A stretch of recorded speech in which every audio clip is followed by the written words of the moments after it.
For more videos, subscribe our channel.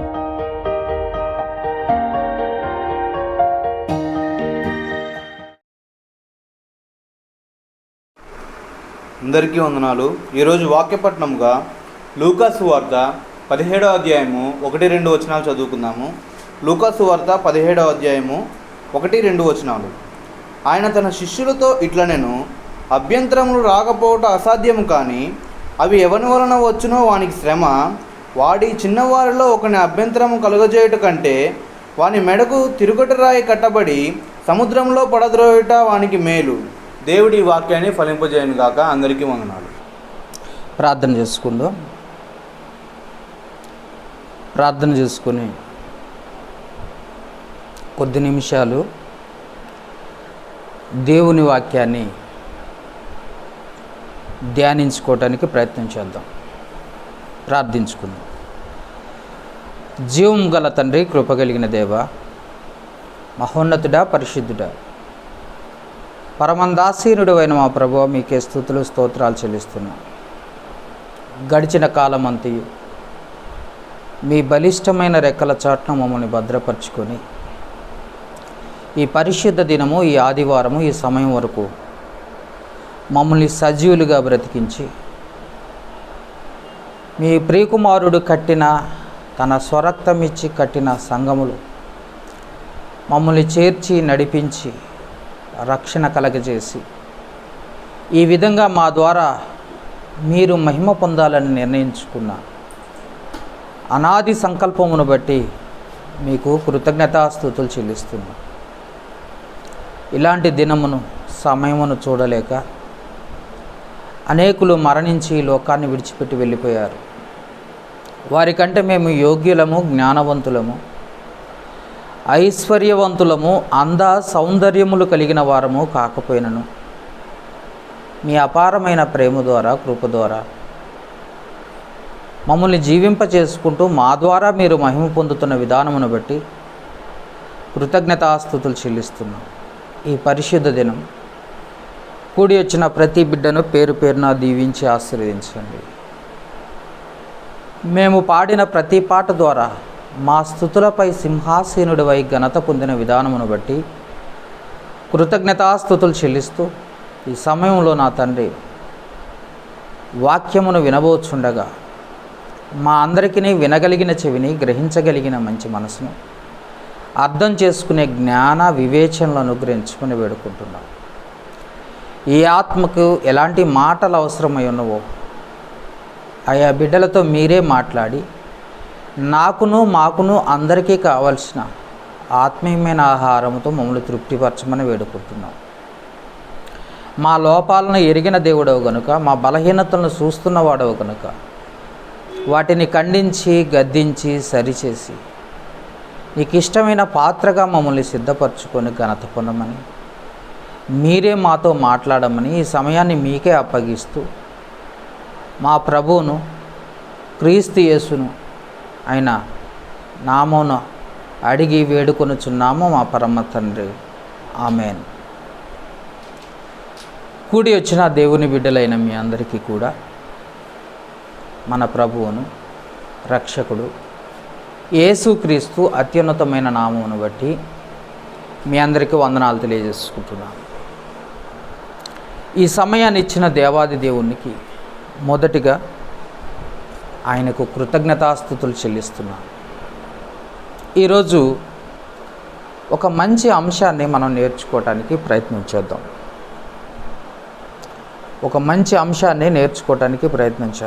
అంశం ఏంటంటే, అభ్యంతరాలు పరలోకానికి ఆటంకాల. బాగా ఆలోచించండి. ఈరోజు అంశం ఏంటంటే, అభ్యంతరాలు పరలోకానికి ఆటంకాల. ఇది మన అంశం. కాబట్టి అభ్యంతరాలు పరలోకానికి ఆటంకాల అన్న అంశం ద్వారా ఈరోజు మనం కొన్ని విషయాలు నేర్చుకోవటానికి ప్రయత్నం చేద్దాం.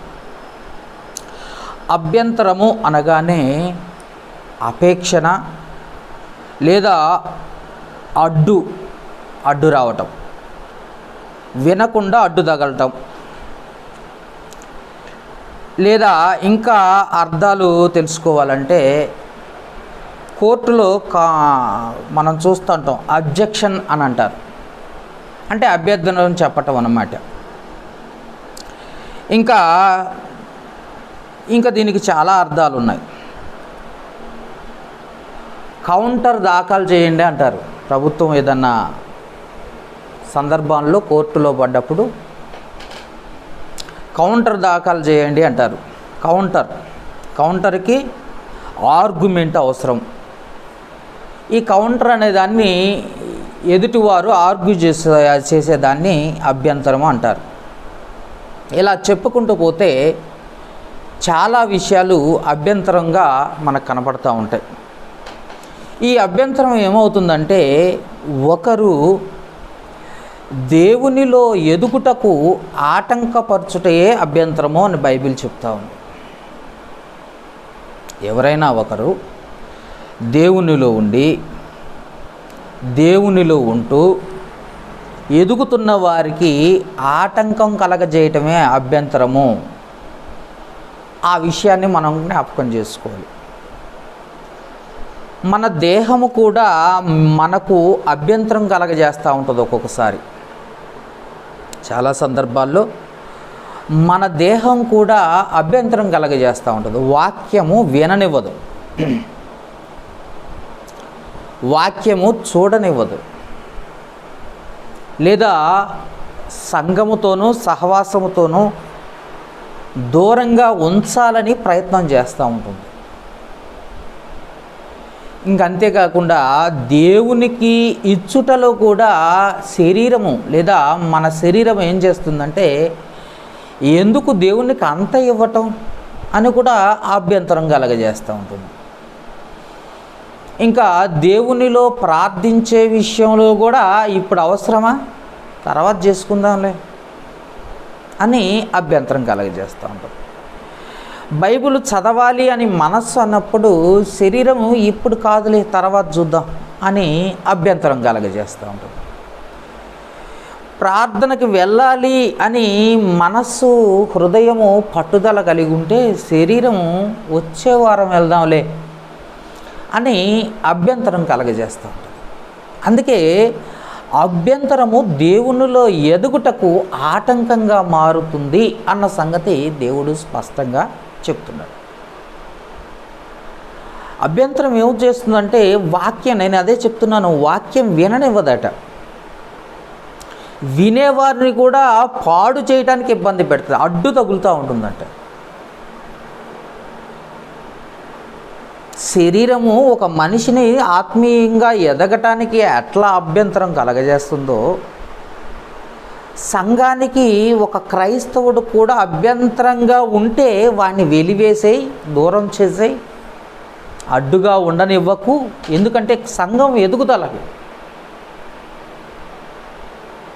అడ్డుగా ఉంటుందంట. అడ్డుగా తగలటమే అభ్యంతరము. అది దేవునిలో ఎదుగుటకు ఆటంకపరచుటే అభ్యంతరం అన్న సంగతి మనకు తెలుసుకోవాలి. అందుకే మన అంశం ఏంటంటే అభ్యంతరాలు పరలోకానికి ఆటంకాలా, అంటే పరలోకానికి చేరనివ్వకుండా అభ్యంతరం ఏం చేస్తుందంటే అడ్డుపడుతుంది. పరలోకానికి చేరకుండా అభ్యంతరం ఏం చేస్తుందంటే అడ్డుపడుతూ ఉంటుంది. ఈ అడ్డుపడే ఈ అంశాన్ని లూకా గారు 17వ అధ్యాయంలో 1-2 వచనాల్లో చెప్తూ ఉంటాడు. ఆయన తన శిష్యులతో ఇట్లా నేను యేసు ప్రభు అన్నాడట, ఏమని, అభ్యంతరములు రాకపోవట అసాధ్యము, కానీ మనిషి అన్నాక అభ్యంతరాలు వస్తూ ఉంటాయి, డౌట్లు వస్తూ ఉంటాయి, అడ్డుపడే పరిస్థితులు వస్తూ ఉంటాయి. అది శరీరము కానీ, ఎందుకంటే మట్టి దేహముతో తయారు చేయబడ్డాం కనుక ఈ లోక విషయాలపైన ఎక్కువ శ్రద్ధ కలిగించేది శరీరం. ఈ లోకపు ఆశలను రేకెత్తించేది శరీరం. ఈ లోకమే నిజమని నమ్మించేది శరీరం. కనుక ఈ శరీరము ఈ భూమి మీద ఉన్నంత వరకు అభ్యంతరాలు వస్తాయి, ఆటంకాలు వస్తాయి. అందుకే అంటున్నాడు, అభ్యంతరాలు రాకపోవటం అసాధ్యము, కానీ అవి ఎవని వలన వచ్చునో వానికి శ్రమ. నీ వలన, నా వలన, ఎవరి వలన వచ్చునో వానికి శ్రమ. ఎందుకంటే వాడికి పరలోకం పోగొట్టుకునే పరిస్థితి వచ్చేసిందని అర్థం. వినటానికి ఆసక్తి చూపించలేకుండా అడ్డుపడుతున్నావంటే, బైబిల్ చదివే విషయంలోకి వచ్చేసి ఇంకేదో ఆలోచిస్తున్నావంటే, దేవుని సంఘములో సహవాసములో ఉండాల్సిన నీవు ఎక్కడో ఉన్నావంటే, అది నీ పరలోకానికి, నువ్వు వెళ్ళే పరలోకానికి ఆటంకము. అలాంటి ఆటంకపరిచే శరీరాన్నైనా సరే, మరి ఎవరినైనా సరే నువ్వు దూరం చేసుకోవాలి. నువ్వు దూరం చేసుకోవాలి. అది ఎంత ఉద్యోగమైనా, వ్యాపారమైనా, ఎంత గొప్ప పనైనా సరే అది దేవుని కంటే ఎక్కువ కాకూడదు. ఎందుకంటే పరలోకాన్ని పోగొట్టుకునే పరిస్థితికి తీసుకొచ్చేది ఆ అభ్యంతరమే. అంతేకాకుండా ఎవని వలన వచ్చునో వానికి శ్రమ. వాడి చిన్నవారిలో ఒకరిని అభ్యంతరము చేయుట కంటే వాని మెడకు తిరగటరాయిగా కట్టబడి సముద్రములో పడద్రోయబడుట వానికి మేలు అంటున్నాడు. ఎవరినైనా అడ్డుగా నువ్వు ఉన్నావంటే, ఆత్మీయతలో అడ్డుగా నువ్వున్నా, నీ శరీరం ఉన్నా, మెడకట తిరగటరాయి కట్టుకొని సముద్రంలో పడి చచ్చిపోవటం మంచిది అని నేను అనటం లేదు. ప్రభు అయిన యేసుక్రీస్తు వారు హెచ్చరిక చేస్తున్నాడు. ఎందుకంటే ప్రార్థన చేసేవారిని అడ్డుపడకూడదు, ఇచ్చేవారికి నువ్వు అడ్డుపడకూడదు, వాక్యము చదివేవారికి నువ్వు అడ్డుపడకూడదు, వాక్యం వినేవారికి నువ్వు అడ్డుపడకూడదు, సంఘానికి వచ్చేవారికి నువ్వు అడ్డుపడకూడదు, సంఘములో ఉండి నువ్వు కూడా దేవునికి ఆత్మీయంగా ఎదగకుండా నిన్ను నీవే, నీ శరీరాన్ని నీకు అడ్డుగా ఉంటే దాన్నట సముద్రంలో వేసుకోవడం మంచిది అంటాడు. ఎందుకని? తిరగటిరాయి కట్టుకుని. ఎందుకు కట్టుకుంటారు ఈ తిరగటిరాయి? పొరపాటున నువ్వు మళ్ళీ బ్రతుకుతావేమో అని బలమైన తిరగటిరాయి మెడగ కట్టుకుంటే అసలు నువ్వు ఇక బ్రతకవు కదా. చూడండి ఎంత కఠినంగా చెప్తున్నాడు యేసుప్రభు. కఠినమైన మాట ఇది. ఎందుకనంటే ఈ ఆజ్ఞ నువ్వు పాటించకపోతే అది నీవే నష్టపోతావు. ఆత్మీయంగా నష్టపోతావు, శారీరకంగా నష్టపోతావు. తిరగటరాయి, బలమైన తిరగటరాయి నువ్వు మెడకు కట్టుకోవటం వలన మళ్ళీ తిరిగి పైకి రావటానికి అవకాశం ఉండదు. కనుక నీటిలో మునిగిపోయి నువ్వు చనిపోవటానికి అవకాశం ఉంటుంది. ఎందుకనంటే నీ శరీరము నీకు ఆటంకమైనా సరే, నీవు ఇంకొకరికైనా ఆటంకమైనా సరే, నీవు దేవునిలో ఎదగాలి, ఫలించాలి. దేవుడు కోరుకుంటున్న ఒక మాట చూడండి ఒకసారి. తిమోతికి రాసిన మొదటి పత్రిక. ఆయనకి ఇష్టమట. ఏమి ఇష్టమో చూద్దాం ఒకసారి. తిమోతికి రాసిన మొదటి పత్రిక 2వ అధ్యాయము 4వ వచనం చదువుదామా? 4వ వచనం. ఆయన మనుషులందరూ రక్షణ పొంది అంటున్నాడు. మనుషులందరూ ఏం చేయాలి అంటే రక్షణ పొందాలి. ఫస్ట్ అనుభవంలోకి వచ్చిన తర్వాత బాప్తీసం తీసుకుంటానంటే కాదు. రక్షణ అంటే నమ్మి బాప్తీసం పొందినవాడు రక్షింపబడు. రక్షణ ఎప్పుడు వస్తుందో తెలియాలి ముందు. ఫస్ట్ బాప్తీసం పొందినప్పుడు రక్షణ వస్తుంది. ముందు రక్షింపబడి తర్వాత బాప్తీసం తీసుకునే పరిస్థితే వచ్చిందంటే అది వాక్యానుసారమైనది కాదు, బోధ, అపవాది సంబంధమైన బోధ. కాబట్టి బాప్తిసము పొందినవారు, ముందు బాప్తిసము పొందినవారు ఏం చేయాలంటే ఆయనకి ఇష్టమైన పని చూడండి ఏమని చెప్తున్నాడు. రక్షణ పొంది సత్యమును గూర్చి, అంటే వాక్యమును గూర్చి. సత్యం అంటే వాక్యము. యోహాను 17వ అధ్యాయము 17వ వచనములో అంటాడు, నీ వాక్యమే సత్యం. సత్యమును గూర్చిన అనుభవ జ్ఞానము గలవారై ఉండవలనని ఇచ్చయించుచున్నాడు. ఇచ్చ అంటే కోరిక. దేవుని కోరిక ఏంటో తెలుసా? వాక్యములో ఎదగటం, ఆత్మీయంగా ఎదగటం. ఆత్మీయత రావాలంటే వాక్యం రావాలి. ఆత్మీయతలో ఎదగాలంటే ముందు విశ్వసించాలి. విశ్వసించాలంటే వినాలి. కాగా వినుట వలన విశ్వాసము కలుగును, వినుట క్రీస్తును గూర్చిన మాటల వలన కలుగును. రోమీలకు రాసిన పత్రిక 10వ అధ్యాయము 17వ వచనం చెప్తుంది ఆ మాట. నువ్వు నాకు విశ్వాసం ఉందని నువ్వు చెప్పుకుంటున్నావే, ఆ చెప్పుకునే విశ్వాసం ఎలా కలుగుతుందంటే వినటం వలన అంటే ఏం వినాలి? లోక సంబంధమైన మాటలు కాదు, పరిశుద్ధ గ్రంథములో ఉన్న మాటలు, దేవుని మాటలు వినాలి. అప్పుడు నీకు విశ్వాసం కలుగుతుంది. విశ్వాసం ఏం చేస్తుందో తెలుసా? పరిశుద్ధత వైపు, ఆత్మీయత వైపు నడిపిస్తుంది. అప్పుడు నువ్వు అనుభవ జ్ఞానం కలుగుతావు. అది దేవునికి ఇష్టం. ఇవన్నీ జరక్కోకుండా మొదటి నుండే అభ్యంతరం కలుగుతుందే, అభ్యంతరం కలగజేస్తుంది నీ శరీరం. వాక్యంలో కూర్చోగానే కునుకుపాట్లు వస్తున్నాయి అంటే ఇక అది నీ మెడకి తిరగట్రాయి కట్టుకోవటం మేలు అంటున్నాడు. ఎందుకో తెలుసా? వాక్యమే దేవుడై ఉండెను, ఆ వాక్యం వినకోకుండా నీ శరీరం అడ్డుపడుతుంది. లేదా నువ్వు సంఘానికి వచ్చి వాక్యం వినేవారిని అడ్డుపడుతున్నావు అంటే నీ మెడకు తిరగట్రాయి కట్టుకోవటం మేలు అంటున్నాడు. తిరగట్రాయి కట్టుకొని వాడికంటే మొదట శ్రమ కలుగుతుంది, ఎందుకంటే పరలోకం ఉండదు. ఇక అలాంటి వాడికి తిరగట్రాయి కట్టుకొని సముద్రములో వేసుకోవటం మంచిది. ఎందుకో తెలుసా? చాలామందికి ఇంకా ఉన్నాయి ఈ విషయాలు. ఒక మనిషికి ఇంకొక మనిషికి మనస్పర్ధలు వచ్చినప్పుడు వినకుండా చేస్తూ ఉంటారు.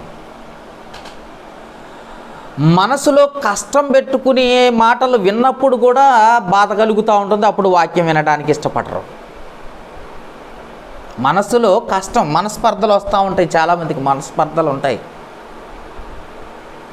అప్పుడు ఏమవుతుందో తెలుసా? వాక్యం వినకుండా చేయటానికి కూడా అవకాశం ఉంటుందంట. అంతేకాకుండా మనస్సును కష్టపెట్టే మాటలు మాట్లాడినప్పుడు కూడా వాక్యం వినకుండా చేస్తుందట. అది కూడా దేవునిలో ఎదగటానికి ఆటంకంగా మారిద్ది, అభ్యంతరకరంగా మారిద్దట. ఆలోచించండి. అందుకే మార్కు సువార్త 9వ అధ్యాయం ఒకసారి చూద్దాం. ఇక్కడ ఏమంటున్నాడో మళ్ళొకసారి చూద్దామా? మార్కు సువార్త 9వ అధ్యాయము 39 నుండి 41 వరకు చదువుకుందాం. 9వ అధ్యాయం 39వ వచనం నుండి 41 వరకు. అందుకు యేసు వానిని ఆటంకపరచకుడి, నా పేరట అద్భుతము చేసి నన్ను చులకనగా నిందింపగలవాడెవడునూ లేడు. నన్ను చులకన చేసి మాట్లాడేవాడు ఒకవేళ ఉన్నాడు అనుకుంటూ వాడు ఏమీ చేయలేడు. చూడండి ఒకసారి ఏమంటున్నాడు, మళ్ళొకసారి చదువుదాం, మాట మంచిగా ఉంటుంది. అందుకు యేసు వాణిని ఆటంకపరచకుడు, నా పేరిట అద్భుతము చేసి నన్ను చులకనగా నిందింపగలవాడు ఎవడునూ లేడు అంటున్నాడు. అంటే నా పేరు గణపరచబడాలి. నా పేరు మీద అద్భుతాలు చేయని, ఏమన్నా చేయని, కానీ నా పేరు పాడు చేయటము వాడి వల్ల కాదు అంటున్నాడు. నాకేమో అభ్యంతరం లేదు, ఎందుకంటే నా పేరు గణపరచబడుతుంది. ఇంకేమంటున్నాడు ఒకసారి ఆ మాట చూడండి. ఒకసారి ఆ మాట చూడండి. నా పేరిట అద్భుతములు చేసి నన్ను సులకనగా నిందింపగలవాడు ఎవడునూ లేడు, మనకు విరోధి కానివాడు మన పక్షమునే ఉన్నాడు అంటున్నాడు. మనకు విరోధి కానివాడు మన పక్షమునే ఉన్నాడు. మీరు క్రీస్తు వారని నా పేరిట మీకు గిన్నెడు నీళ్లు త్రాగనిచ్చువాడు తనకు రావలసిన ఫలము పోగొట్టుకొనడని మీతో నిశ్చయముగా చెప్పుచున్నాను అంటున్నాడు. ఇక్కడ చూడండి ఎంత చక్కగా. లోకంలో కలిసిపోయిన వాడు, లోకంలో కలిసిపోతున్న వాడిని ఒకసారి ఆలోచిస్తే వాడు కలిసిపోతే కలిసిపోయాడు, కానీ వాడి గురించి నువ్వు ఆటంకపడనక్కర్లే, అభ్యంతరపడనక్కర్లే. ఎందుకనంటే మొదటిగా దేవుని తెలుసుకొని వాడు ఒకవేళ దేవుని చులకన చేసి మాట్లాడవచ్చు, అయినా నాకేం అభ్యంతరం లేదు. మొదటిగా క్రీస్తు సంఘాన్ని తెలుసుకొని తర్వాత డినామినేషన్లో చేరిపోయి డినామినేషన్లో ఉంటూ క్రీస్తు సంఘాన్ని సులకన చేసి మాట్లాడవచ్చు, నాకేం అభ్యంతరం లేదు. ఎందుకనంటే క్రీస్తు నామమును బట్టి ఆయనకు ఆటంకంగా మారేది ఏమీ లేదు. అదే అంటున్నాడు, ఎంత చక్కగా అంటున్నాడు చూడండి. మనకు విరోధి కానివాడు మన పక్షమునే ఉన్నాడు, మనకు విరోధైన వాడు మన పక్షమునే ఉన్నాడు. విరోధి ఎన్నిసార్లు క్రీస్తును ద్వేషించినా ఆ క్రీస్తు నామమే గొప్పది, కానీ వాడు ఎన్నిసార్లు ద్వేషించినంత మాత్రాన క్రీస్తుకు ఆటంకంగా మారేది ఏమీ లేదు. లోకంలో కలిసిపోయిన వాడైనా సరే, ఎవరైనా దేవుని నమ్ముకొని పాడైపోయాడండి అని చెప్పినా సరే, వాని జోలికి కానీ వాని గురించి కానీ నువ్వేం అభ్యంతర పడని అవసరం లేదు. ఎందుకనంటే నా పేరిట చూడండి, నా పేరిట అద్భుతం చేసి నన్ను సులకనగా నిందింపగలవాడు ఎవ్వడు లేడు. నన్ను ఏం చేయలేరయ్యా, నేను తండ్రి దగ్గర నుండి వచ్చిన వాడిని. నన్ను సులకన చేసేవాడు ఈ లోకంలో ఎవడు లేడు. ఒకవేళ సులకనగా చేసి మాట్లాడుతున్నారంటే నా దేవుణ్ణి అని అనుకుంటున్నావేమో. నా దేవుణ్ణి సులకన చేసి నన్ను సులకన చేసి మాట్లాడేవాడు ఎవడు లేడు. నన్ను అభ్యంతరంగా ఉండేవాడు ఎవడు లేడు. నన్ను ఏం చేయలేరు. సువార్తకు ఆటంకంగా మారతారండి, మారిపోయారండి, చివరికి అడ్డుగా మారిపోయారండి. వాడు ఏం చేయలేడు. వాడు ప్రయత్నం ఏదో చేస్తున్నాడు కానీ వాడి ఫలించదు. ఎందుకంటే క్రీస్తు ముందుగా ఉన్న ఆయన నామానికి ఏం ఆటంకం లేదంటున్నాడు. ఎంత చక్కగా వివరిస్తున్నాడు చూడండి. ఒకవేళ వచ్చినా గీచ్చినా నీకు ఏవైనా ఉంటే నీ శరీరమే.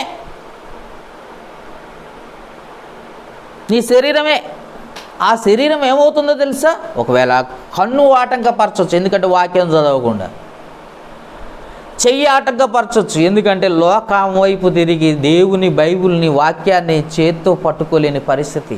ఈ మధ్యకాలంలో దేవుడు పరిశుద్ధ గ్రంథాన్ని పరిశీలించి చదవమంటుంటే సెల్ ఫోన్లో చూస్తున్నారు వాక్యాన్ని ఎంతవరకు చూడాలి అని అంటే పరిశుద్ధ గ్రంథము ఎప్పుడు కూడా నీ వెనకుండాలి అంటున్నాడు. వాక్యము నీతో ఉండాలి అంటున్నాడు. పరిశుద్ధ గ్రంథం ఇచ్చాడు దేవుడు, గ్రంథాన్ని ఇచ్చాడు, కానీ ఫోన్లు ఇవ్వలే. చివరికి ఏమైందంటే ఫోన్లో మాత్రమే బైబిల్ చూసేవాడు ఎక్కువైపోయారు, పనికిమాలినోళ్ళు. ఎందుకనంటే వాక్యాన్ని పరిశుద్ధ గ్రంథాన్ని పరిశీలించాలి. చివరికి ఆటంకంగా మారిపోయింది పరిశుద్ధ గ్రంథం. అందుకే చేత్తో పట్టుకోవాల్సిన బైబిల్ని సెల్లు పట్టుకొని చదువుతున్నావంటే ఆటంకం. నీకు అడ్డుగా ఉందా బైబిల్? అందుకే కన్ను నిన్ను అభ్యంతరపరిచినయల్లా, చెయ్యి నిన్ను అభ్యంతరపరిచినయల్లా, కాలు నిన్ను అభ్యంతరపరిచినల్లా వాడు చివరికి వాడికే శ్రమ. ఎందుకనంటే మనతో ఉంటూ కూడా ఒక్కొక్కసారి సందర్భం చూడండి, మనతో ఉంటూ కూడా వాడు పడిపోయేది కాక ఇతరులు కూడా ఆత్మీయులను కూడా పడగొట్టే పరిస్థితికి వస్తుందట. అందుకే వాడి గొయ్యి వాడే తవ్వుకునే పరిస్థితి వస్తుందట. వాడిని చూసి నువ్వు నేర్చుకోవద్దు, వాడిని చూసి నువ్వు భయపడొద్దు, వాడిని చూసి నిన్ను మార్చుకోవాల్సిన అవసరం లేదు. ఎందుకనంటే నీ విశ్వాసం ఏదైతే ఉందో అది క్రీస్తు వైపు చూడాలి తప్ప, దేవుని వైపు చూడాలి తప్ప లోకం వైపు కానీ మనుషుల వైపు కానీ చూడద్దు. అందుకే అభ్యంతరం కలగజేస్తే దాన్ని తీసే అంటున్నాడు. మీకు అదే ఆలోచించాలి. నాతో యేసుప్రభు అన్నమాట, నాతో రావడం కంటే నన్ను వెంబడించడం ముఖ్యం అంటున్నాడు. నాతో పాటు కొన్ని వేల మంది వచ్చారు, జనసమూహమే వస్తున్నారు నాతో పాటు, కానీ నన్ను వెంబడించే వారిగా ఉండాలి. నన్ను వెంబడించే వారిగా ఉండాలన్నది ఆయన ఇష్టం, ఆయన కోరిక. వచ్చేవారితో పని లేదు, ఎంతమంది వచ్చారన్నది కాదు, నువ్వు ఎంతవరకు విశ్వాసములో ఉన్నదే ఆయన చూస్తాడు. అందుకే అది శరీరకంగా అభ్యంతరపడుతున్నావా, ఆత్మీయంగా అభ్యంతరపడుతున్నావా, లేకపోతే ఎదుటి వారిని చూసి అభ్యంతరపడుతున్నావా ఆలోచించు. మార్కు సువార్త 10వ అధ్యాయం 47వ వచనం చూద్దామా. మార్కు సువార్త 10వ అధ్యాయం 47వ వచనం. ఈయన నజరేయుడైన యేసు అనే వాడు విని, దావీదు కుమారుడా యేసు, నన్ను కరుణింపమని కేకలు మొదలుపెట్టాడు. ఊరకుండమని అనేకులు వాడిని గద్దించి గాని ఉమ్. వాడు దావీదు కుమారుడా ఉమ్. నన్ను కరుణింపమని ఉమ్. మరి ఎక్కువగా కేకలు వేశాను. ఉమ్. అప్పుడు యేసు నిలిచి ఉమ్. వారిని పిలువుడని చెప్పగా ఉమ్. వారు ఆ గుడ్డి వారిని పిలిచి ఉమ్. ధైర్యం తెచ్చుకును, ఉమ్. ఆయన నిన్ను పిలుచున్నాడు లేమని వానితో చెప్పింది. ఇక్కడ ఒక సందర్భం మీకు అర్థం కావాలి. శిష్యులు ఏం చేస్తున్నారంటే ఆటంకపరుస్తున్న, అభ్యంతరం కలగజేస్తున్నారు. ఊరుకుండము అని యేసు వైపు నడవాలి, యేసుతో నడవాలి అని అనుకున్న వారిని శిష్యులు ఏం చేస్తున్నారంటే అడ్డుపడుతున్నారు. అడ్డుపట్టమే అభ్యంతరం. నజరేడైన యేసు అని పిలుస్తున్నాడు చూడండి. దావీదు కుమారుడా కరుణించుమని మరీ ఎక్కువగా ఆకలేసారట. అడ్డుపడుతున్నా, అభ్యంతరం కలగజేస్తున్నా మరీ ఎక్కువగా. ఎందుకంటే నీ గురి యేసు,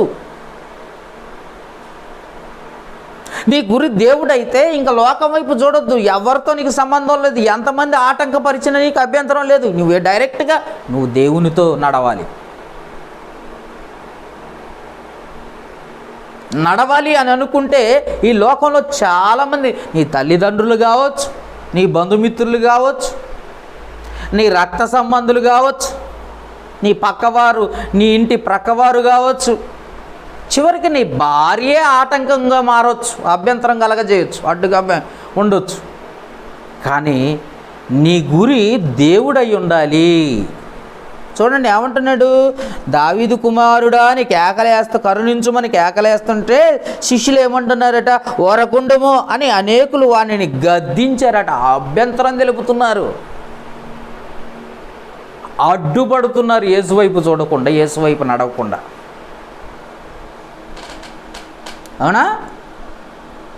నరకానికి వెళ్ళే ప్రమాదం ఉంది. ఎందుకో తెలుసా? నువ్వు వాళ్ళ మాట విని సైలెంట్గా ఉంటే, మనుషుల మాటలు విని నువ్వు మౌనంగా ఉండటం వలన నువ్వు నరకానికి వెళ్ళే ప్రమాదం ఉంది.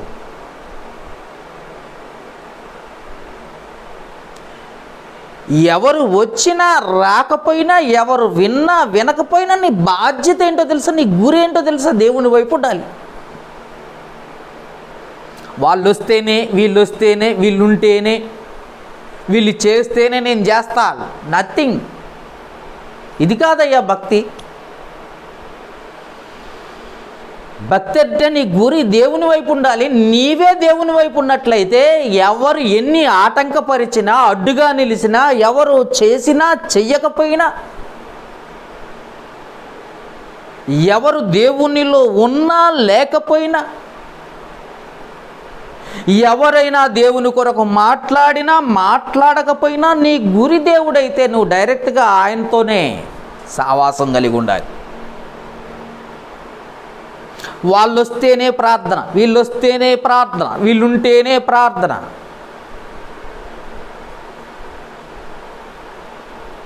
వాళ్ళ నీకు అడ్డుగా ఉండేది వాళ్ళ వల్లనేనా నువ్వు క్రైస్తవుడివైనావు? వాళ్ళ వల్లనేనా నువ్వు ఆత్మీయంగా ఎదుగుతుంది? వాళ్ళ వల్లనేనా? ఒక్కసారి ఆలోచించు. వాళ్ళ వలన నువ్వు దేవుని బిడ్డగా మారావా? వాళ్ళతో నీకేం పని? ఎంతోమంది అడ్డుగా, మీకు శిష్యులే అడ్డుగా మారారట. ఊరుకున్నాడా? ఇంకా ఎక్కువ కేకలేసి యేసుతో నడవటానికి, యేసుని చేరుకోవటానికి ప్రయత్నం చేస్తున్నాడు. ఇంకెక్కువ ఎవరితో నీకు సంబంధం లేదు. ఎవరు ఎంత ఆటంకపరిచిన ఎవరితో నీకు సంబంధం లేదు. నీ గురి ఏంటి? నీ ఆలోచన ఏంటి? నువ్వు క్రైస్తవుడు అయితే నీ ఆలోచన ఎలా ఉండాలి? క్రైస్తవుడిగా నువ్వు ఎలా ఉండాలో తెలుసా? ఎవరు ఉన్నా లేకపోయినా ఆదివారం వచ్చేసరికి సంఘంలో ఉండాలి. ఎవరు వచ్చినా రాకపోయినా ఆదివారం వచ్చేసరికి సంఘంలో ఉండాలి. ఎందుకంటే నీ గురి దేవుడు. దేవుని బిడ్డగా అయితే నువ్వు దేవుని వైపు తిరుగుతావు.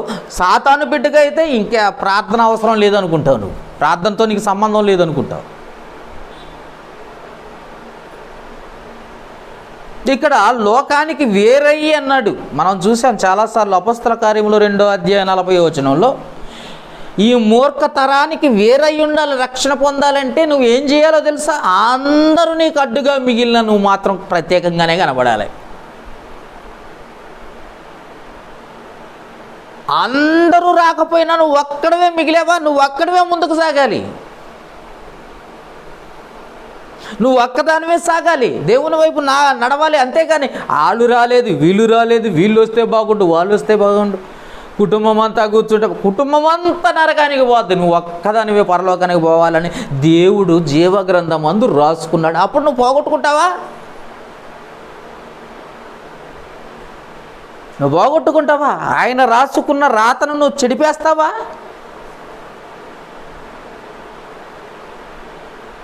ఒకరితో నీకు పని లేదు. ఎందుకంటే లోకంలో అభ్యంతరాలు కలగజేసే వాళ్ళు ఎక్కువ ఉన్నారు. లోకంలో ఉన్నవారంతా ఎలా ఉన్నారంటే లోకాన్ని ఇష్టపడేవారిగా ఉన్నారు, కానీ దేవుణ్ణి ఇష్టపడేవారు లేరు. ఎవరు వచ్చినా ఎవరు రాకపోయినా, ఎవరు ఉన్నా లేకపోయినా నీ దేవునితో నీ సావాసం. దావీదు గారు చెప్పాడు కదా, ఒంటరిగా గొర్రెల కోపరిగా ఉన్నాడట, ఒంటరిగా మైదానాలకు తోలుకొని పోయాడట. ఒంటరిగా ఉన్నవాడు ఎవరు నాకు తోడున్నారు? యెహోవా నా కాపరి, ఎవరు లేరు నాకు. ఆయనతో సావాసం. ఒంటరిగా ఉన్నా నేను ఒంటరివాడిని కాదు, నాతో ఉన్నవాడు దేవుడు. నేను ఒంటరిని అనుకుంటున్నారా? యెహోవా నా కాపరి, నాకు లేమి కలగదని చెప్తున్నాడు. అయ్యో, ఒక్కడిగా ఉన్నావు, ఒంటరిగా ఉన్నావు, ఆ పులి వచ్చిద్దో, ఏ సింహం వచ్చిద్దో, ఏ నక్క వచ్చిద్దో, నిన్ను తొడేలు వచ్చిద్దో, నిన్ను చంపేస్తుంది కదా. లేదు లేదు, నేను ఒక్కడినని నువ్వు అనుకుంటున్నావేమో, నీకు కనపడుతున్నానేమో, కానీ నా సహవాసం దేవునితో, నా సహవాసము దేవునితో, దేవుడే నా కాపరిగా ఉన్న నాతో ఉన్నాడు అంటున్నాడు దావీదు గారు. అలాగనే లోకములో ఉన్న వాళ్ళు చాలామంది అడ్డుగా ఆటంకంగా మిగిలిన నువ్వు దేవునితో ఉండాలి. ఒక్కడిగా ఉన్నా నువ్వు దేవునితో ఉండాలి, 10 మందిలో ఉన్నా దేవునితో ఉండాలి. ఆటంకం కలగజేసే వాళ్ళు చాలామంది ఉంటారు. వాళ్ళు ఉన్నా లేకపోయినా, కలగజేసిన అభ్యంతరం కలగజేయకపోయినా నీ గురి తప్పకూడదు, నీ గురి తప్పకూడదు. అదే దేవుడు కోరుకుంటున్నాడు, దేవుడు అదే కోరుకుంటున్నాడు.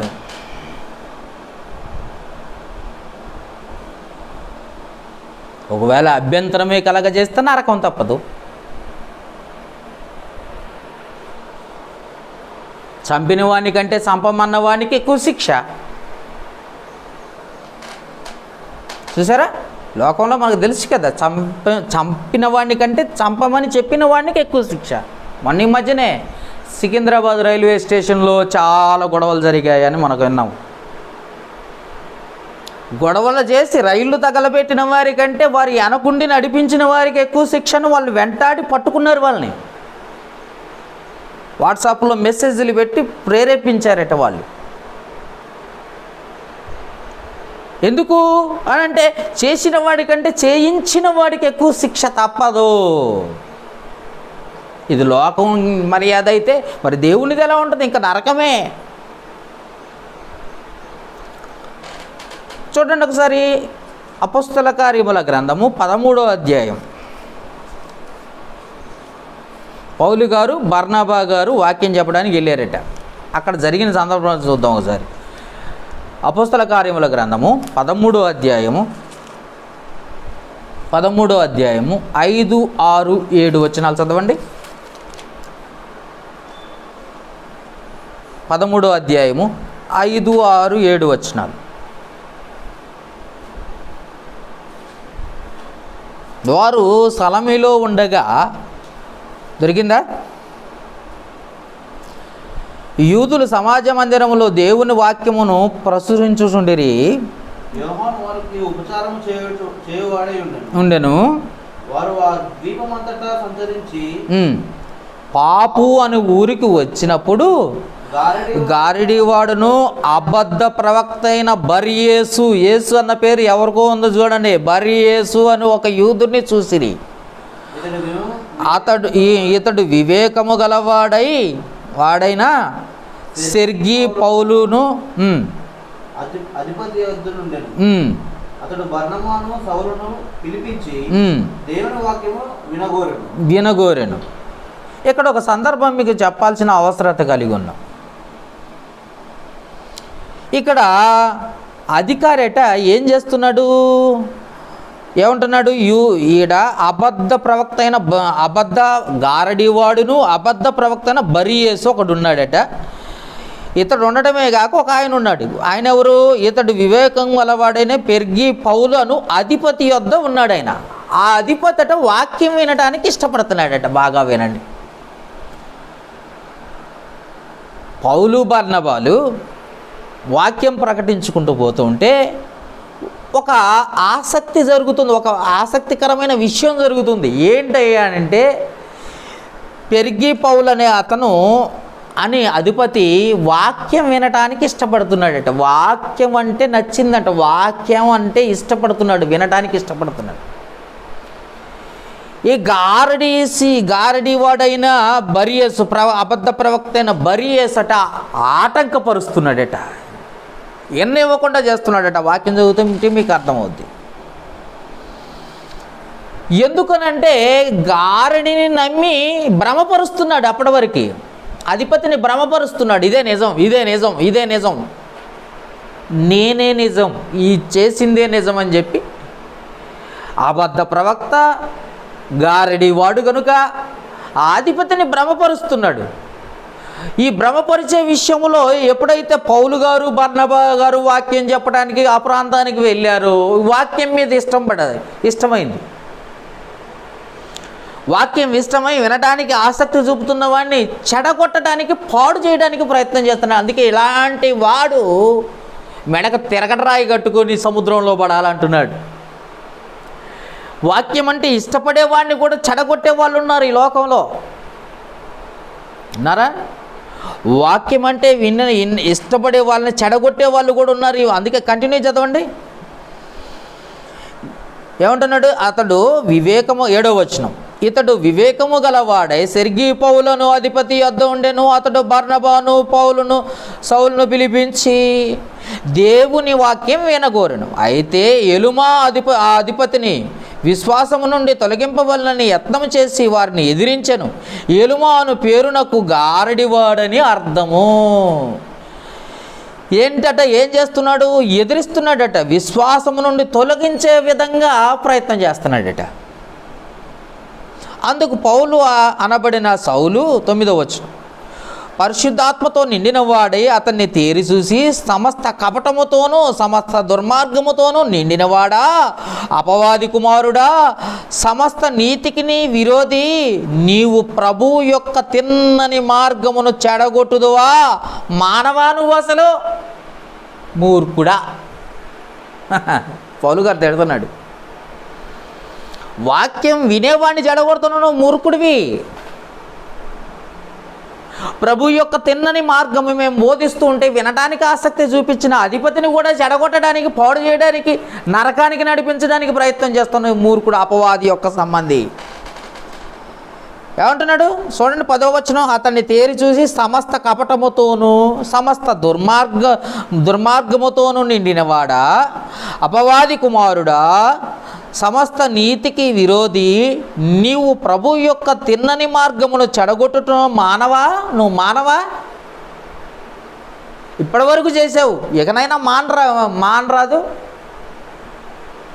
ఇకనైనా మారరాదు. ఏంటి పనులు?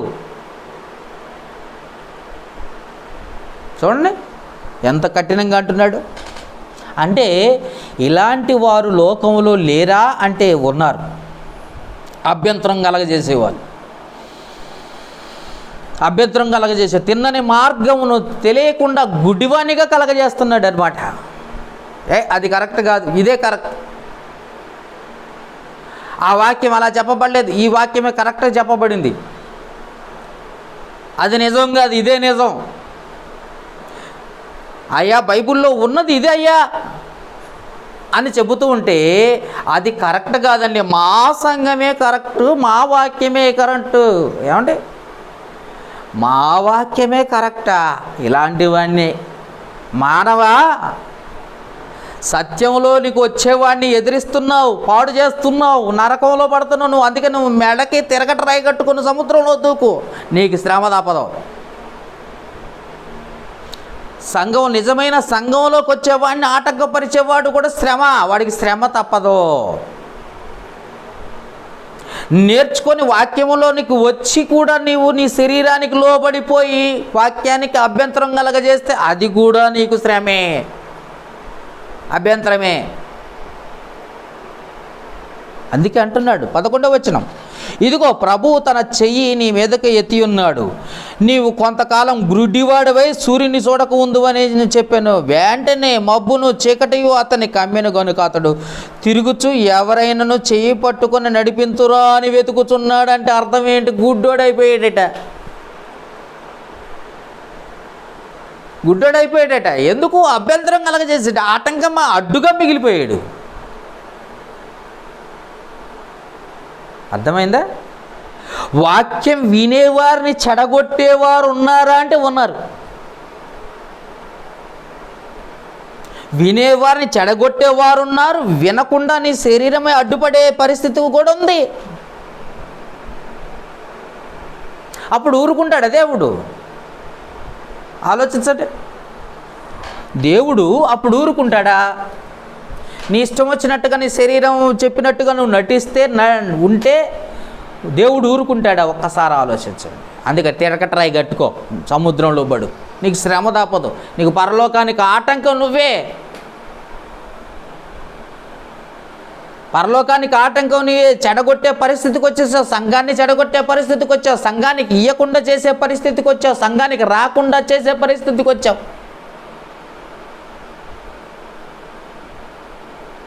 అభ్యంతరం చేస్తున్నావు, అడ్డుపడుతున్నావు, అడ్డుగా నిలిచావు. నీ శరీరం నీకు అడ్డుగా ఉంది. శరీరం చూస్తావా, దేవుణ్ణి చూస్తావా? ఈ లోకపు జ్ఞానాన్ని చూస్తున్నావా? ఈ లోకం నిజం అనుకుంటున్నావా, దేవుడు నిజం అనుకుంటున్నావా? మనుషుల వైపు చూస్తే నువ్వు రాలేవు, దేవుని వైపు చూడు. ఇందాక గుడ్డివాడైనా గుడ్డివాడైనా నజరేయుడైన యేసు దావీదు కుమారుడా అంటే అభ్యంతరం కలగజేశారు శిష్యులు. ఊరుకున్నాడా? మనుషులు అభ్యంతరం కలగజేస్తూ ఊరుకున్నాడా? గురి తప్పాడా? అంటే మనుషుల వల్ల గురి తప్పుతున్నావా నువ్వు? మనుషుల మాటల వల్ల నువ్వు గురి తప్పుతున్నావా? అయితే నువ్వు నరకానికి వెళ్ళిపోతావు. జాగ్రత్త. లేదు, నీకు ఆటంకం. ఆ అభ్యంతరమే పరలోకానికి ఆటంకం.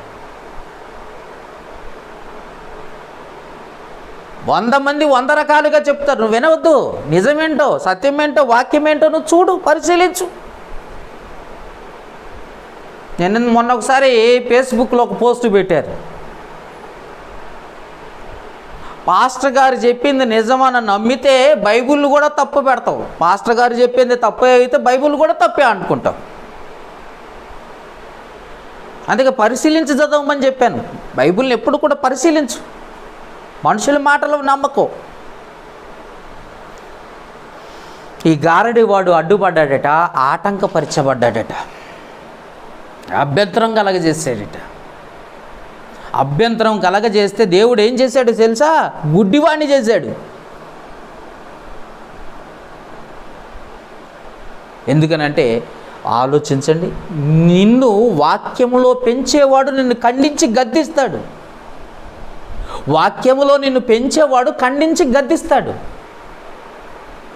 లోకంలో నిన్ను కలిసిపోయి నరకానికి నడిపించేవాడు నిన్ను ప్రేమించినట్టు నటిస్తాడు. నటించే ప్రేమలో నిజమైన ప్రేమ ఉందని ఎత్తుక్కుంటావు, చివరికి నరకానికి వెళ్ళిపోతావు. అందుకే ఆలోచించండి.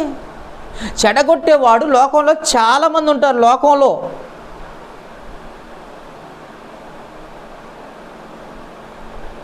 ఆ చర్చికి వెళ్ళు బాగుపడతావు, ఈ చర్చికి వెళ్ళు బాగుపడతావు. అక్కడైతే 7 వారాల ప్రార్థన ఉంటుంది. ఎవరో మన సంఘానికి వచ్చే వాళ్ళు అలాగే పోయి చచ్చిపోయారు చివరికి. ఒక స్త్రీ, ఒక ఆమె మన సంఘానికి వస్తూ అక్కడికి వెళ్ళండి, అక్కడ ప్రార్థన బాగుంటుంది. ఎందుకంటే దేవుడు అక్కడే ఉన్నాడట, స్వస్థపరుస్తాడు అక్కడ. అనగానే సంఘానికి రాకుండా అక్కడికి 7 వారాల ప్రార్థనకి వెళ్ళింది. అక్కడికి వెళ్ళేసరికి ఏం జరిగింది? చివరికి వచ్చేసరికి దేవుణ్ణి విడిచిపెట్టింది, సత్యాన్ని విడిచిపెట్టింది, చివరికి పురాణం బాగొట్టుకుంది. చాలామంది కలగజేస్తారండి, నిజాన్ని నమ్మనివ్వరు, వాస్తవం వైపు నడవనివ్వరు, నిజాన్ని నమ్మనివ్వరు. అభ్యంతరం కలగజేస్తారు. అభ్యంతరం అంటే అడ్డు తగలటం, అది మాటల వల్ల క్రియల వలన.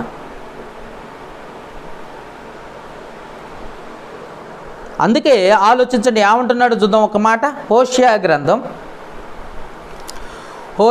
గ్రంథము 5వ అధ్యాయము 4వ వచనం చూడండి.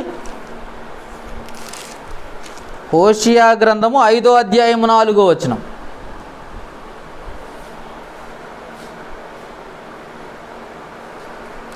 హోషియా గ్రంథము 5వ అధ్యాయము 4వ వచనము.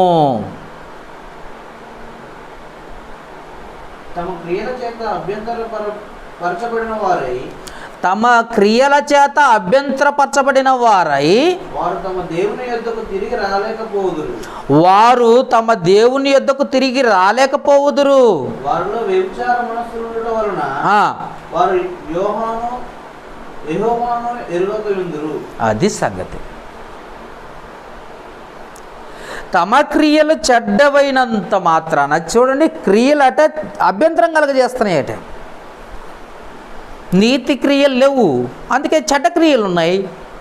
తమ క్రియల చేత అభ్యంతరపరచబడిన వారై వారు తమ దేవుని యొద్దకు తిరిగిలాగా రాలేకపోతారు. ఎందుకంటే క్రియలు పాపంలో ఉన్నాయి కాబట్టి దేవుని యొద్దకు తిరిగి రారు.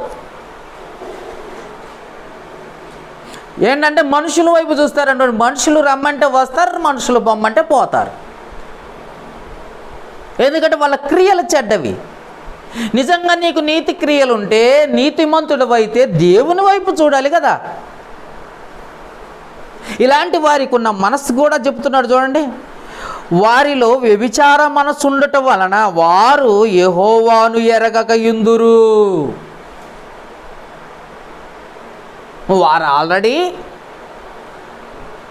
పరలోకానికి కాదు నరకానికి పోయే స్థితిలో ఉన్నారట. అలాంటి వారు బాగా ఆలోచించండి. ఎవరు వీళ్ళు? అభ్యంతరం కలగజేసుకునేవాళ్ళు. ఏంటి? దేనివల్ల? తమ క్రియల వల్లనే, తమ క్రియల వల్లనే. ఎందుకనంటే అక్కడికి వెళ్ళకు, ఇక్కడికి వెళ్ళు అని చెప్తూ ఉంటారు. ఏంటి?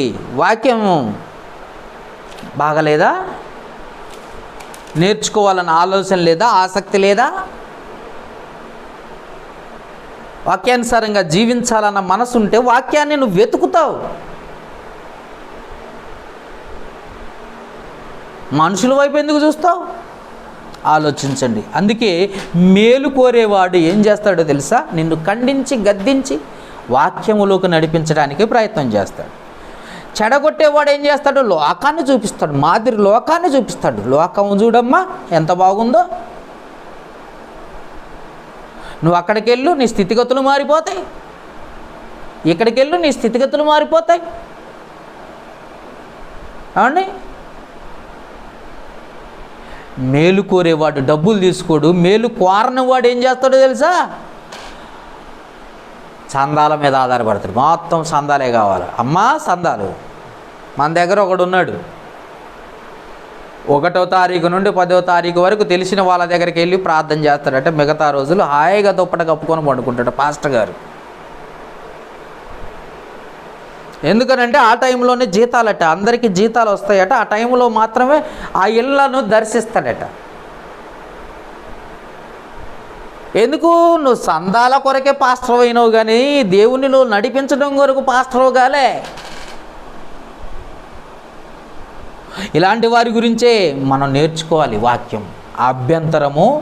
అభ్యంతరాలు పరలోకానికి ఆటంకాలుగా మారతాయి. జాగ్రత్త. కొరింథీయులకు రాసిన మొదటి పత్రిక 8వ అధ్యాయము 13వ వచనం చూడండి. కొరింథీయులకు రాసిన మొదటి పత్రిక 8వ అధ్యాయము 13వ వచనం ఒకసారి జాగ్రత్తగా పరిశీలిద్దాం. 8వ అధ్యాయము 13వ వచనం. కాబట్టి భోజన పదార్థముల వలన నా సహోదరునికి అభ్యంతరము కలిగిన ఎడల నా సహోదరునికి అభ్యంతరము కలగజేయకుండాటకై నేను ఎన్నటికి మాంసము తినను. వాడు తినదో నేను తింటున్నా, నన్ను చూసి వాడు అసహించుకోకూడదు. వాడు ఎదుట నేను ఎప్పుడూ తిన్నగా.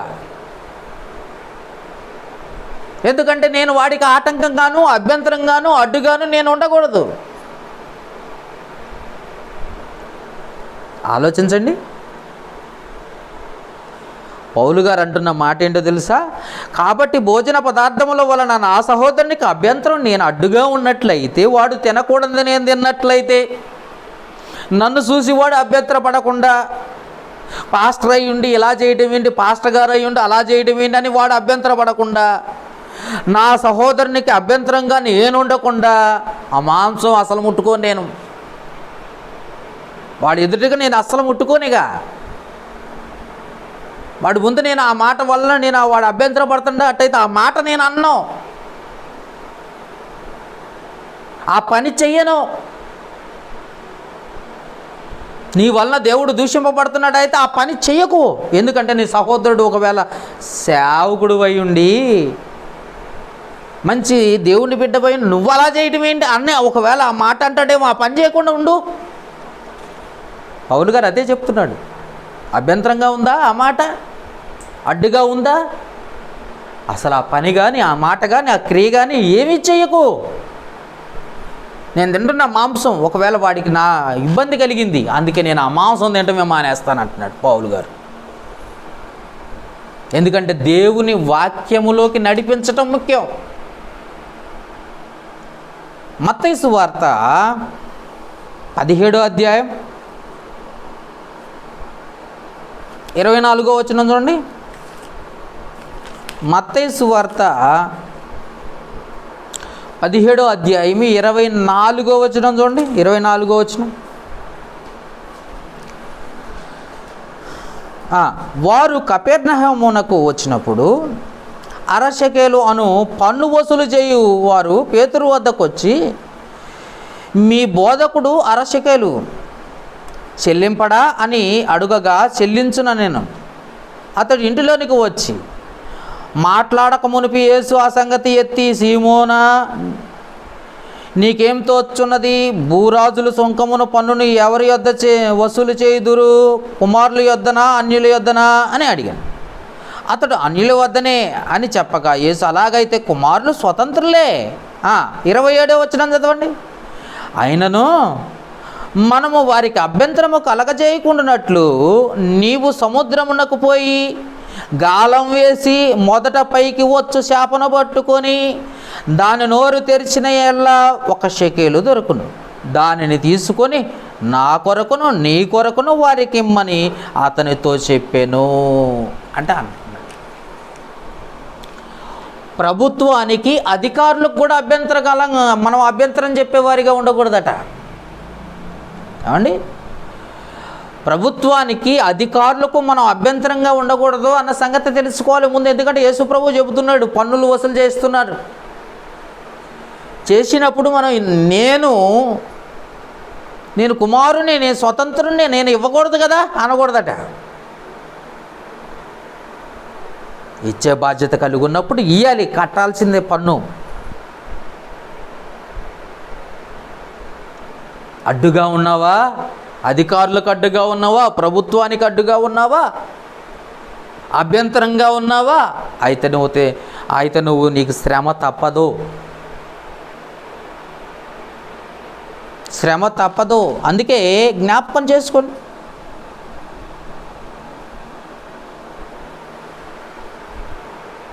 ప్రభుత్వానికి ఎప్పుడు కూడా ఒక క్రైస్తవురాలిగా ఆటంకంగాను అడ్డుగాను ఉండకూడదన్న సంగతి జ్ఞాపకం చేసుకోవాలి.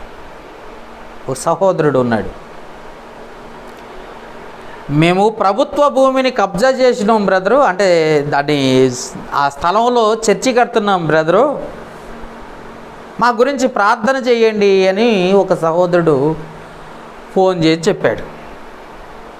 బ్రదరు, నాకు చిన్న డౌటు, మరి ఎందుకనంటే దేవుడు కూడా ప్రశ్నలో నన్ను అడుగుతాడు ఎందుకు ప్రార్థన చేసినామని. కాబట్టి ఆ భూమిని నువ్వు కొన్నావా లేకపోతే ఆక్రమించావా అని అడిగారు. అందరూ ఆక్రమించారు కాబట్టి నేను కూడా ఆక్రమించాను బ్రదర్ అన్నాడు. అందరూ ఆక్రమించేశారు, కబ్జా చేసేసారు స్థలాన్ని, నేను కూడా కబ్జా చేసేసాను బ్రదర్ ప్రభుత్వ స్థలాన్ని, అక్కడే దేవుని మందిరం కట్టాలనుకుంటున్నాను. ఇల్లు అయితే ప్రభుత్వం వారు తీసేస్తారు కానీ దేవుని మందిరం అయితే తీసేయరు కదా, అందుకే మందిరం కట్టాలని ప్లాన్ చేస్తున్నాను బ్రదరు అన్నాడు. ఇప్పుడు ప్రార్థన చేస్తే దేవుడు అంగీకరిస్తాడా? ఒకసారి ఆలోచించండి. అంటే ప్రభుత్వ భూమిని కబ్జా చేసి దేవుని మందిరాన్ని కడితే అబ్బా సూపర్గా కట్టావు నాయనా, భలే కబ్జా చేసావు నాయనా, నా కోసం మంచి మందిరం కట్టినావు అని దేవుడు సంతోషిస్తాడా? ఆలోచించండి. ప్రార్థన చేయండి బ్రదర్, మేము మందిరం కడతామంటే దేవుడు ఊరుకుంటాడా? చేస్తారా? చేస్తే ఊరుకుంటాడా? ప్రార్థన. అందుకే ప్రభుత్వానికి లోబడే పరిస్థితి ఉండాలి, అధికారులకు లోబడే పరిస్థితి ఉండాలి, అభ్యంతరంగా ఉండకూడదు, ఆటంకంగా ఉండకూడదు. చాలామందికి ఈరోజు కొంతమంది ప్రభుత్వ స్థలాల్లో చర్చి కట్టిస్తే కూలగొట్టడానికి కారణాలు ఉన్నాయి. చాలామందికి తెలియని విషయం ఏంటంటే ఆ స్థలం ప్రభుత్వం ఉందా కాదా అని తెలియకుండా అయ్యో చర్చి పడగొట్టేశారు, వాళ్ళ గురించి ప్రార్థన చేయండి అంటున్నారు. నిజమే, పడగొట్టిన మాట వాస్తవమే. అసలు నువ్వు కట్టింది ఏ స్థలంలో?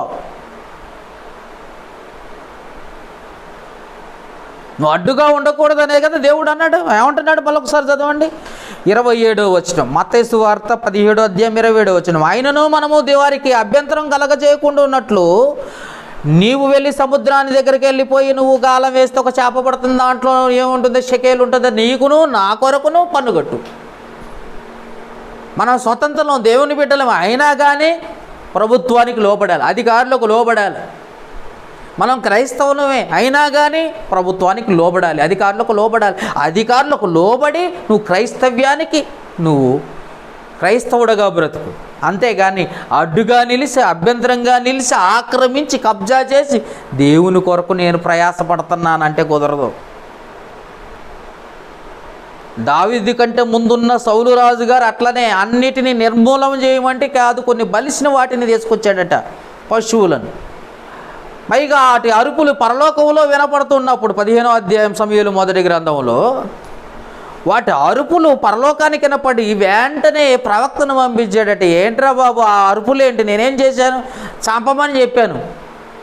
పిల్ల జల్ల దూడ దుక్కి ఏమీ కనపడదు, మొత్తం నిర్మూలన చేయమనంటే అరుపులు వినపడుతున్నాయి, ఎక్కడి నుండి వచ్చినాయో చూడండి, కనుక్కోపో అని అన్నప్పుడు ఎవరి కోసం ఈ అయ్యా ఈ పశువులు అని అంటే దేవుని కోసం బలమైన వాటిని నేనే తీసుకొచ్చాను అంటున్నాడు సౌలు గారు.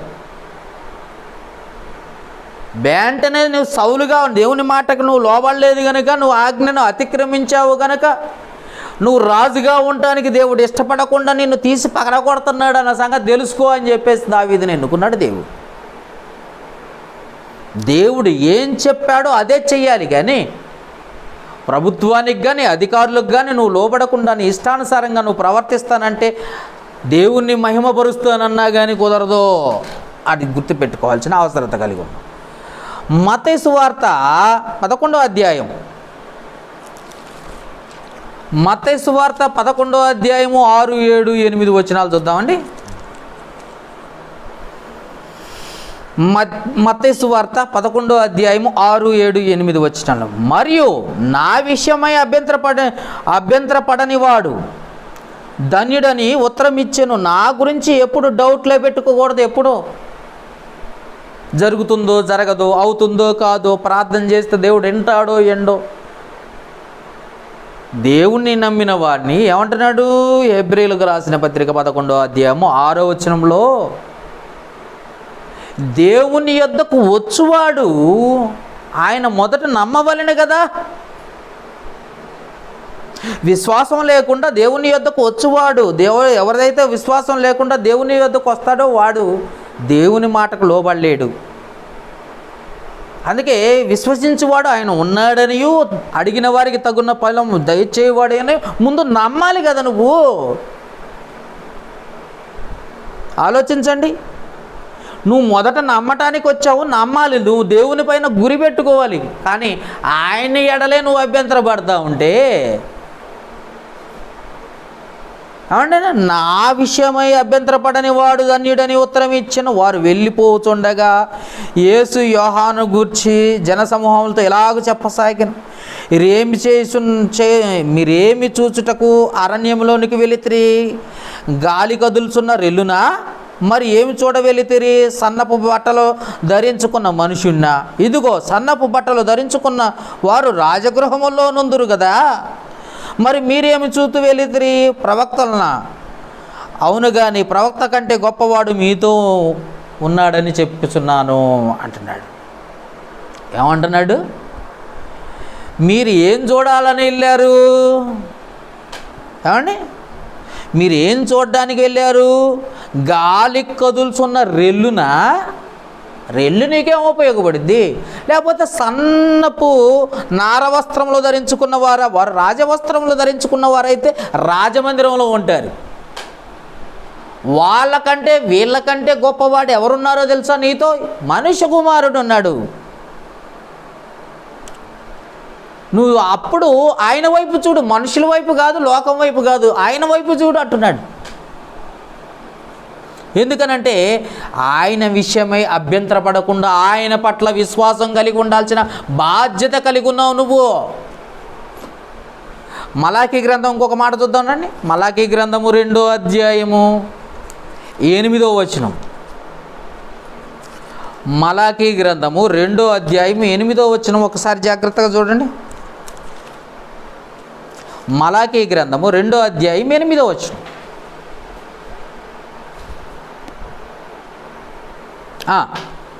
చదవండి. అయితే మీరు మార్గము తప్పితిరి, ధర్మశాస్త్ర విషయములో మీరు అనేకులను అభ్యంతరపరిచి లేవీయులతో చేయబడిన నిబంధన నిరర్ధకము చేసి ఉన్నారు. ఏమంటున్నాడు తెలుసా? మార్గం తప్పి ధర్మశాస్త్ర విషయాల్లో కూడా అభ్యంతరం కలగజేసుకున్నారంట. వాక్యం విషయంలో మార్గం తప్పటం వల్ల, పాపం చేయటం వల్ల మార్గం తప్పుతారు. చెడు ఆలోచనల వల్ల మార్గం తప్పుతారు. మార్గం తప్పటం వల్ల, మార్గం అంటే ఎవరు కాదు, నేనే మార్గమును సత్యమును జీవమునై ఉన్నాను, వేసి మార్గం తప్పుతారు. మార్గం తప్పటం వల్ల వాక్యాన్ని కూడా తప్పిపోతారు. కనుక అలాంటి వారు దేవుని నిబంధనలను నిరర్ధకం చేస్తారట. దేవుడిచ్చిన గొప్ప నిబంధన ఏంటో తెలుసా? పరలోక రాజ్యానికి నిన్ను వారసునిగా చేస్తానన్నాడు. ఆ నిబంధన నువ్వు పాడు చేసి ఏ చేతుల్లో పాడు చేసుకునే పరిస్థితికి వస్తావు. నువ్వే అడ్డుపడుతున్నావు, నీ శరీరం అడ్డుపడుతుంది. వాక్యం వినకోకుండా నీ చెవులు అడ్డపడుతున్నాయి. అందుకే చెవులు గలవాడు వినడుగాక అంటే చెవులు లేనోడు కాదు, అందరికీ చెవులు ఉన్నాయి. వాక్యం సరిగ్గా నువ్వు వింటలేదు కాబట్టి నువ్వు అభ్యంతరం నీ చెవులే, నీ కన్నే, నీ చేతులే, నీ కాళ్ళే, నీ క్రియల వలన.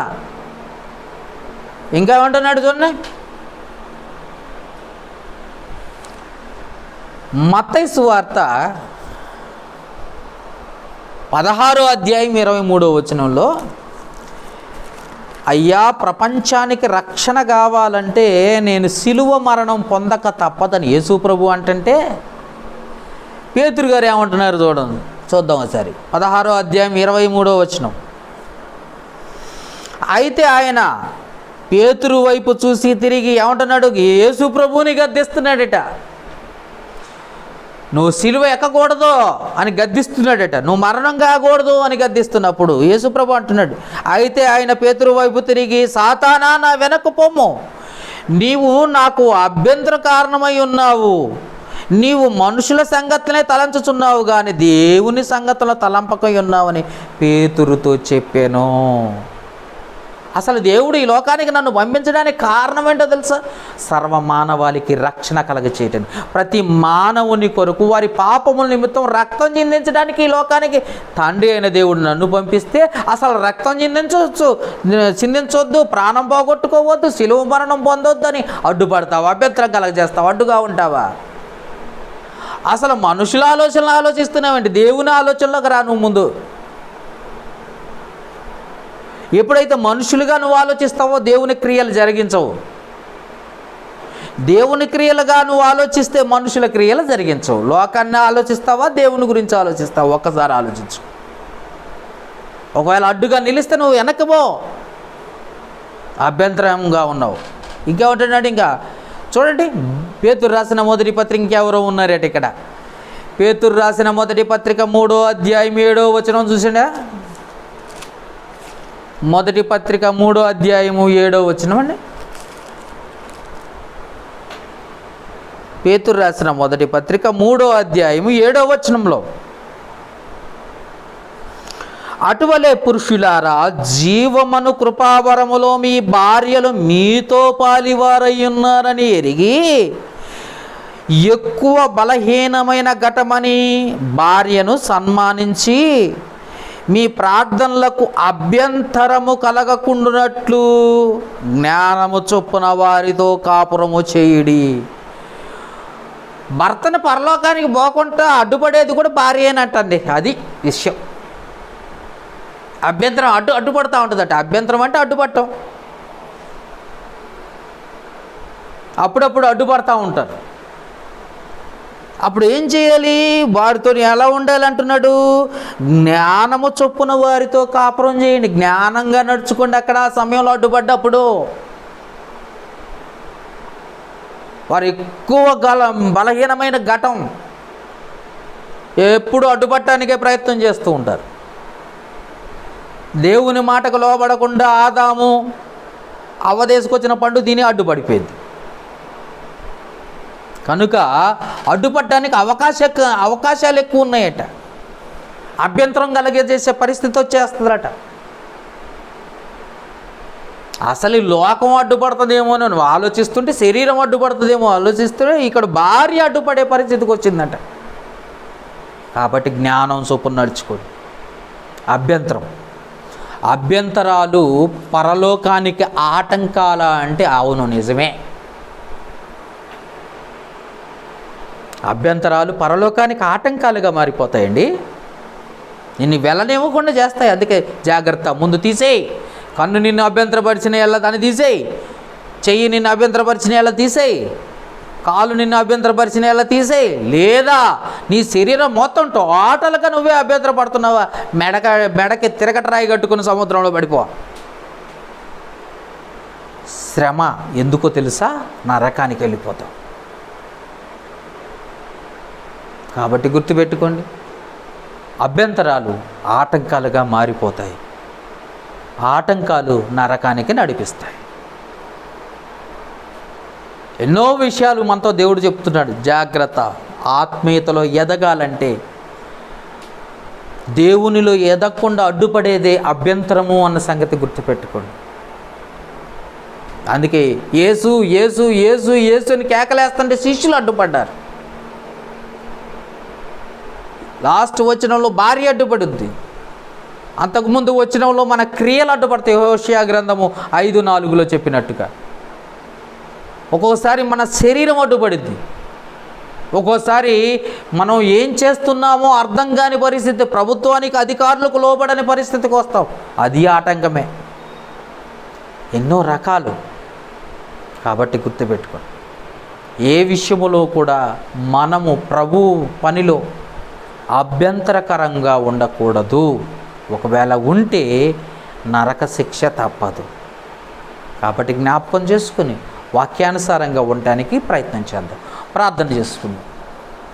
జీవము గల తండ్రి, కృపగలిగిన దేవ, మహోన్నతుడా, మీకే స్తుతులు స్తోత్రాలు చెల్లిస్తున్నాం.